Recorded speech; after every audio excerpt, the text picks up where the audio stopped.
guys, this is Lynn, and I'm here with my...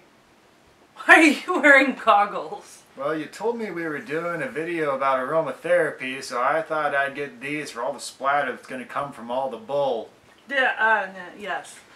We are doing a review on an aromatherapy book, and I think you can tell the direction it is going in. I'm a bit of a skeptic about these things. So, I brought you with me because you actually did help me do some research. You can go ahead and take this all the way off if you want. So I just decided right before we were starting this that I am not going to put the book up on the screen or anything. I will leave the link to the book in the description box below because I kind of have to make the review count. But so this is a book by a gentleman named Daniel Alley, and not only the name is appropriate, but the fact that the gentleman deals in writing about oils is also appropriate because Snake oils. Yeah. Anyway, but I wanna reiterate something first. We both actually really like essential oils. No, they're great for if you want to throw them into a soap to produce some scents. If you want to use them for kind of enhancing the mood, so to speak, at times. Put them in a bath. Put them in like a lotion or a lip balm or something that you're making as a gift, like a bath bomb or something. Yes, they're good. I mean, they smell amazing, except you hate tea tree.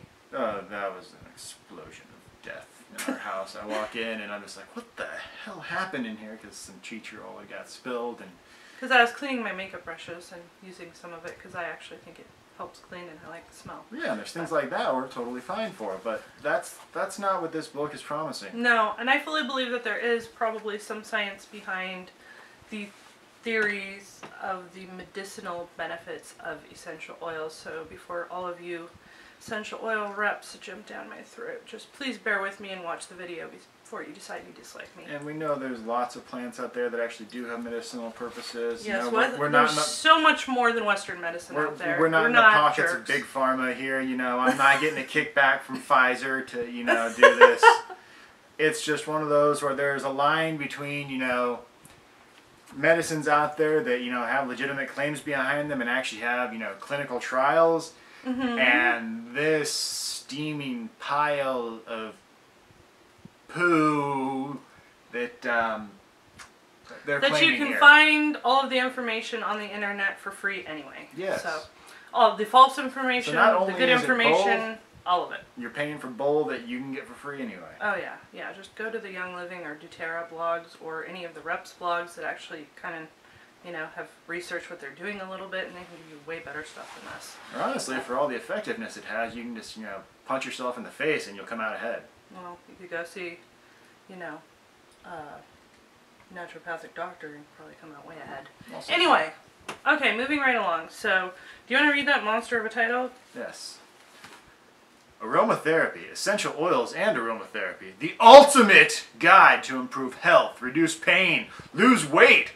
Then, in parentheses, aromatherapy for beginners, stress relief, aromatherapy book, aromatherapy guide, end parentheses. It is $2.99 on Kindle, and yes, it is $8, $7.99 for a print copy. Well, that's because they needed 17 extra pages to fit the damn title in. Well, it's only 35 pages total, and I don't see how it's 35 pages. He made me download it off of a Dropbox link. And classy. I'm betting that's because he didn't want me to be a verified purchaser off of Amazon when I gave him the review I'm going to give him, which is not going to be positive. Anyway, so let's talk about why I'm so in a tizzy. And first of all, I wanted to tell you that I gave this gentleman every opportunity possible not to have me do a review because I'm not a vindictive butthead like that. Yeah. A-hole, whatever you want to call it. I'm angry. I'm literally shaking with anger when I was getting the stuff I wanted to talk about together and doing some of the research tonight, which you helped me with. I'm, as a parent, as a person, as a human being, I am enraged that this gentleman is actually making any money off of this garbage that he decided to vomit onto a page. But well, I'm also more concerned about the people who are basically buying into the false promises and potentially neglecting proper medical care in exchange for this uselessness. Agreed. And although he did, of course, you know, basically make it so that he's not liable for anything in his little disclaimer, you know, he's absolutely is. But, okay, so should we start with how to make a salve lotion or anything, since he promises so many recipes? That basically there was, what, like 3 pages of actual recipes in it? Well, no, there are actually 4 actual recipes. And Lovely. this is how to make any salve, lotion, or anything that you want to make. That's the only thing he mentioned of those. All the rest of them were just blending certain oils together. Oh, so basically... With no more instruction, really, except to inhale them in some way. Alright, to prepare a salve, you need to combine melted beeswax, essential oils, and other substances, such as vitamin E, glycerin, and lanolin if desired. Try the melted form of beeswax and warm beeswax in a ratio of 5 parts essential oil to 1 part beeswax. I made plenty of things with, I've done lots of DIYs with essential oils and carrier oils and stuff before. What did you get from that? What are the main things that you really have to have? Apparently lots of beeswax. I mean, I have beeswax and I do plan to use it at some point, but I've made plenty of creams and lotions and stuff without it. This sounds to me like the essential oils is the absolute minimalist part of this, that basically you could do everything else, and you know, those are the things probably well, yeah, doing most of the work. you could just use shea butter if you wanted to, or something like that. But my point is, he's saying 5 parts essential oil to 1 part beeswax. Okay, so if you just did that, first of all, that would be... You're gonna be like swimming in... Well, depending on the essential oil you use, you could quite possibly burn your flesh off of your body. You could really hurt yourself. I mean, not all essential oils are that bad undiluted, but some could really quite possibly harm you. Doesn't he even go into that? Well, yeah, he says you need carrier oils. But then he basically also... But then he contradicts it. Well, let's move along. Let's talk about where he lied. Oh, which part? Let's talk about where he lied about the therapeutical grade. Therapeutical? Hey, if they can... Really? That's not a word, dude. Well, neither is their certification. Okay, even his crappy grammar didn't use therapeutical. And it wasn't the worst grammar I've ever read in a Kindle book or something sold on Amazon, but it wasn't good. Anyway, so basically... Here's what he says. Yes. Although you may not know much about grading, when deciding which essential oils to use, the rule of thumb is to select only 100% pure therapeutic grade oils. I still think therapeutical sounds better. These oils meet the required distillation standards and do not include solvents such as water and other filler oils. Well, you may be thinking to yourself, well, there's got to be, well, I said well too many times there, there's got to be some agency out there that, you know, decides when this is therapeutic grade and when it's just... Surely, if they're allowed to sell it for more and with that label on it, that should mean something, right? Yeah, no. Even other places that sell these oils that could, you know, slap that on there are like, yeah, this means nothing. It's sort of like, you know, if you go to the store and see something that says, you know, all natural... There's no actual, you know, federal guideline that states what all natural is.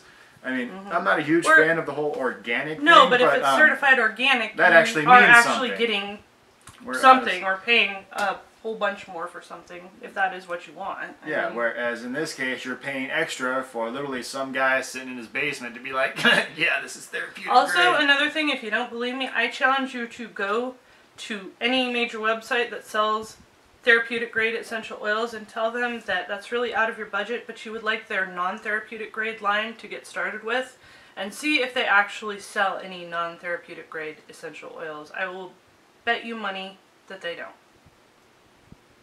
Yeah. So, do you want to, since you're the one who found it, this is literally, we both Googled on different computers, and this is the first Google definition we came up with. Yeah. And this is not a site, they weren't actually selling essential oils, were they? They probably were, but it's one more just a very general deep. aroma therapy. What's it called? Aromaweb.com. Aromaweb.com. And this was, again, just kind of the first big one that And I'll popped put up. that site down below, probably above the book link. And there were other ones out there that, you know, again, were places selling them even that are like, yeah, we don't sell them this way because that doesn't exist. But anyway, it says, No government agency or generally accepted organization grades or certifies essential oils as therapeutic grade, medicinal grade, or aromatherapy grade in the U.S. There's no formally approved grading standard used consistently through the essential oil industry. So basically what, this guy over here claims is, therapeutic grade. This guy over here could be selling his motor oil, basically. Well, what I think, there's one of two things. Either he doesn't know what he's talking about and he just wanted to slap a book together to make some money off poor unsuspecting people, which sucks, or he's just a flat out liar and that sucks even more. So I don't think there's a good excuse. Honestly, I wouldn't be surprised if he had just, Googled essential oil therapy and just Yeah. copy and paste it from 15 different websites. What's the next one? Is that the skin burning one? This is the one where it's talking about the peppermint and eucalyptus. Yeah, and that's even, is that the one that's talking about peppermint and eucalyptus is good for like fungal infections? Yeah, to kill bacteria, fungi, and fungal infections. Yeah, instead of, like penicillin. Penicillin. I'm a fan. Yeah. So that's my only worry there is, I guess, he doesn't really give a lot of detail on how to do it. I mean, he doesn't say to do it dangerously or anything like that. I don't want to put strikes against him that he hasn't earned, but if he's not telling you how to use it properly and is just saying you can use the oils to do this kind of thing, it's like, okay, I've got, some flesh-eating bacteria on my leg. I'm going to throw some peppermint on there. Now I'm dead. Yeah, that would hurt a lot. And so, go ahead and read the next part where he cautions you not to put undiluted essential oil on your skin pretty much ever because it's dangerous, which is absolutely true. Remember that the majority of essential oils tend to be very strong and concentrated. Thus, before directly applying essential oils to your skin, you need to dilute them. And guys, I have this all written down because I took it verbatim quote out of his book. Yes. Which I may get in trouble for doing, but oh gosh, I'll just have to take the review down like I didn't want to do it in the first place. So next quote from later in the book. You can also rub 1 to 2 drops of essential oil such as lavender into your palms and place your palms near your nose. Which is not going to harm you, but my point is, if they see that and they say, oh, you can do that with lavender and I have this weird bacterial infection on my face, peppermint and eucalyptus, oh my god, I'm going to die. You can't contradict yourself like that if you're teaching somebody. You're doing a terrible job and you're being unsafe and you're being basically a horrible human being. I mean, come on. It's one thing to, have contradictory rules like with the grammar, because that's not going to melt your face off. Yeah. I get a little fired up sometimes. Well, I can just imagine someone doing it to their kids' ear infection. No, so can I. And again, that's one thing where, again, if you're dumb enough to do it to yourself and follow these things, that's one thing. But if you're doing it to your kids or something like that, that scares the crap out of you. You need to be beaten.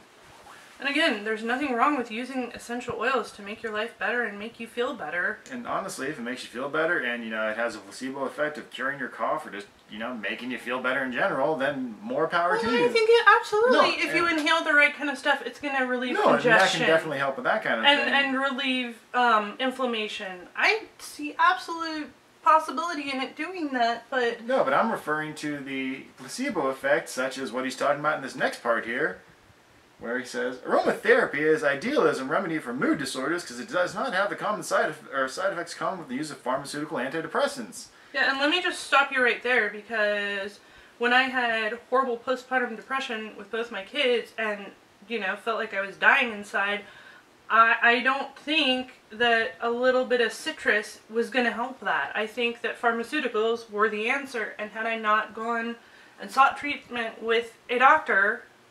Now, do I think smelling lovely things hurts anybody or takes their mood down a notch? No, of course not. I think that's lovely. It's lovely as an additional thing.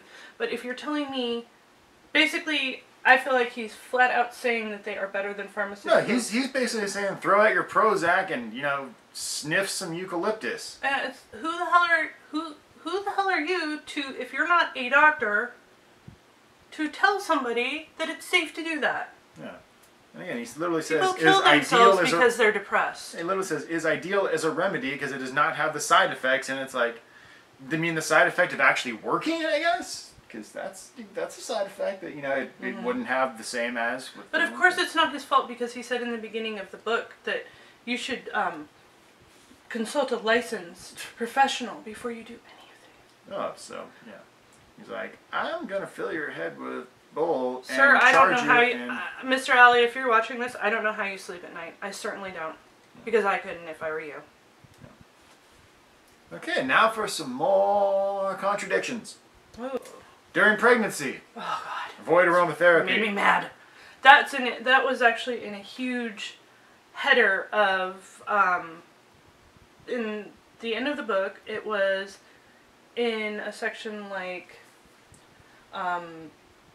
extra benefits and tips or something like that. So I was really glad that it was in there, because that is absolutely the case. You should avoid anything that your doctor doesn't specifically tell you should do to your body during pregnancy. You should always check, over-check, triple check. But wait, there's more. There's more.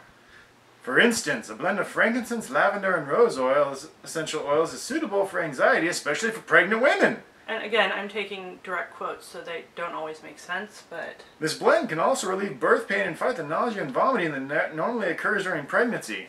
So I think he's saying that instead of those epidurals and lots of sweet, sweet drugs, you should have just been, you know, snorting, you know, frankincense. Because, well, that, I mean, that would have been good to know my first delivery when the epidural didn't take. Don't ever tell a pregnant woman what to do unless you are a doctor that sees and works with pregnant women on a regular basis, or you are a monster. Don't ever. At least from a medical standpoint. I mean, if you want to give her advice or whatever, that's great. But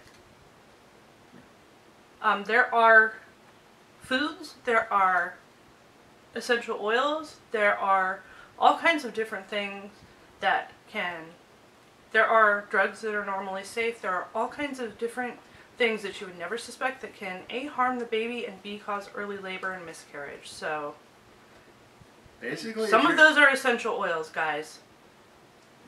So basically, if you're encouraging women to do these things, especially after you've literally told them not to, you are garbage.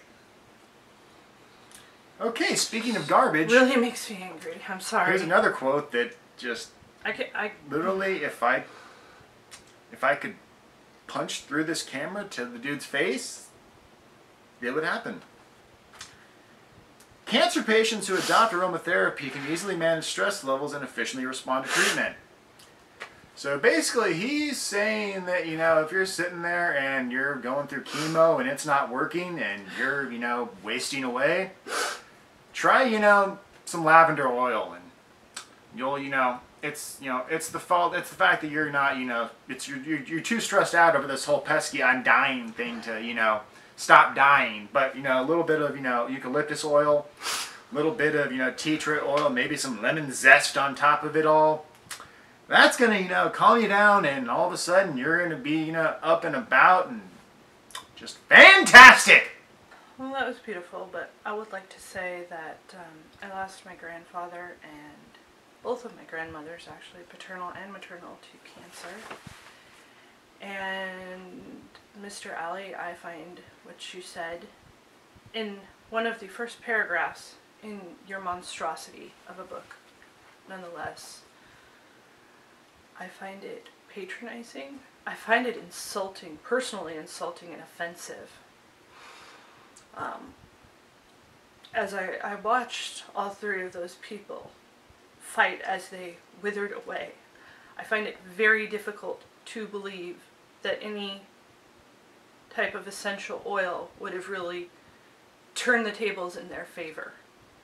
And I find it specifically impossible to believe that you have any medical basis to make such a disgusting statement. And that's also just incredibly insulting, because he is essentially blaming the person dying for being... the cancer victim. Yeah, just blaming them for being too stressed to, you know, fight off that pesky cancer that's killing them. And, you know, if only they could just, you know, buy his book and learn his methods and, you know, probably buy some, you know, oils from him, they would have, survived. You know, my grandmother, the person that literally raised me with my mom when I was growing up, she collapsed shortly after Christmas at my aunt's house, and they took her to the hospital. And she never came out, but she was fighting. She was fighting till the end. And even when, that very last day when I was holding her hand and she literally passed away while I was holding her hand, she was fighting. She was trying. She was in a coma because she was in so much damn pain. How dare you say, how dare you say that she was at fault somehow? You are a monster, sir. You are an absolute monster. You make the naturopathic community, you make anybody interested in healthy living, anybody who is a representative for essential oils, you are worse than the person who claimed that doTERRA could cure Ebola. You are worse than that person, in my opinion. And you, sir, are a cancer on that community, on that good community. You are a snake oil salesman, and you deserve to have rocks thrown out at you until you are gone from town. And you disgust me. And I hope that someday everybody sees you for who you are and distances themselves from you because they don't want to be caught dead in a room with somebody as disgusting and inhuman as you are. And please remember, I tried not to do this review, and I have the email to prove it, and you chose to ignore me. So here's what I think. I think you're sick, and I hope that karma exists, and I'll leave it at that. Yeah, we're not saying that essential oils don't have their uses. They're great for helping things smell better. They're great potentially actually helping with certain, things such as congestion. They help with lots of ailments. I do. Yeah, and there may and I want to learn more about them. And there may not be, from him. Yeah, there may be legitimate medical uses out there for lots of them. However, this person did not actually put any real thought into this book. He basically, made crazy claims, didn't do anything to back him up, didn't really tell you much of anything, and basically was completely and utterly useless. So don't think we're knocking essential oils in general here. We're knocking this person's... I can show you my collection. I have many. Bought many. She does. We're specifically attacking this person's lack of actual research, their lack of a soul, basically, for saying that you can do these things and, magically cure everything with essential oils, all because he wanted to make $2.99 off that Kindle book. Anyway, I think it's about time to wrap it up. I think so. I not only want, but I encourage anybody who is involved in the essential oils world or the natural living world, anybody who has further information or even information contradictory to my own, I'm all about it. I would love to learn from you. Please, please feel free to leave any links or good sites to learn from in the comments below. And I am always up for polite disagreement and discussion. And Polite. I'm up for it. I'm a big girl. But thank you for hearing me out. And that's my review of that book. I don't recommend you buy it, but it is, as always, up to you. And thank you very much for listening to me. I'm actually really glad I did this. I feel better now. Please subscribe if you're not terrified of us, and we'll catch you later.